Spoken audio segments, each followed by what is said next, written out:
with a capital U. And I don't need a mirror to see that it's true.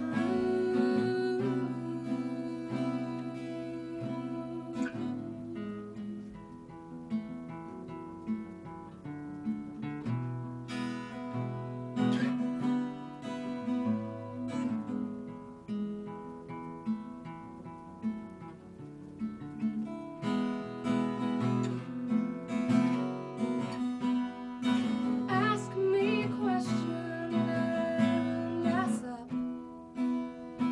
Ooh, I'll tell a lie and I will never fess up.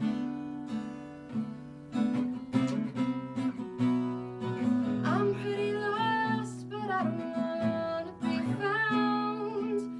No, no, no, no. My tiny screams don't make a sound. No.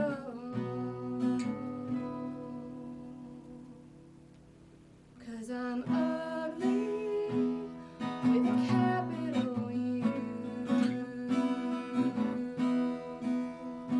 And I don't need a mirror to see that it's true.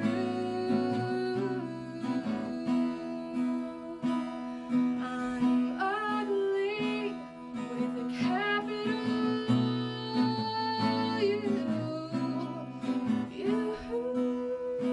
And I need nobody to tell me it's true.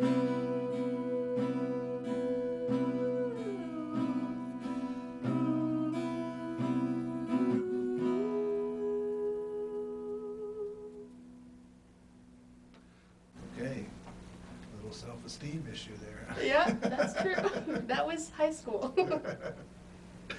Okay, well, welcome to the 9th edition of Listen Up, Illinois. My name is Ed Hawks, and I'm here with Elizabeth Simpson, and we're coming to you from the wonderful Urbana City Council chambers in beautiful downtown Urbana. Beautiful Urbana, that's what it is. Yeah, it's a great town, and Up TV is a great thing to have Absolutely. here in Urbana. So I have Elizabeth Simpson.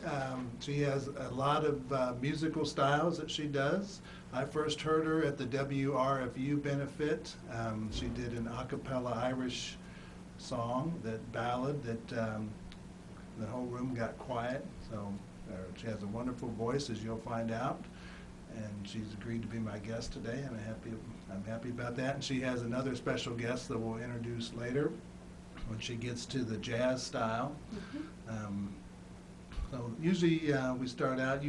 We had talked about on the phone. I asked you what your musical influences were, and you had an unusual answer. You said it was the radio. So you want to talk a little bit about that? Sure, absolutely.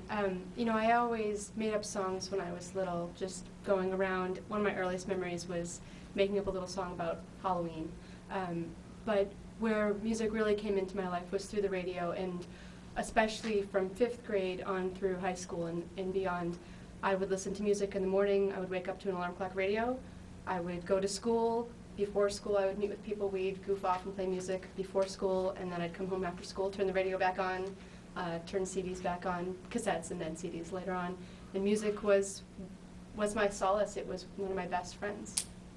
So how did you listen to different radio stations then? How did you get so many styles?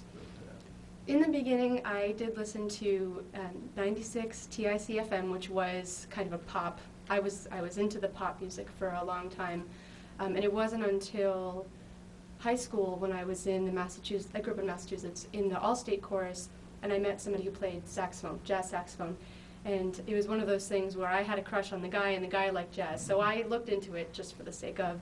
And my affection for jazz has way outlasted my affection for that young man.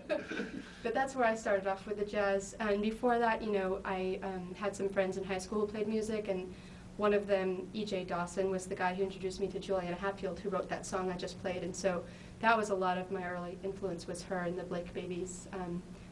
This, you know, petite woman with a small voice singing about things that really mattered to her, and for me were really relevant. So it wasn't just the radio. You did have a lot of people who are musical influences Mhm. as well. So. Absolutely.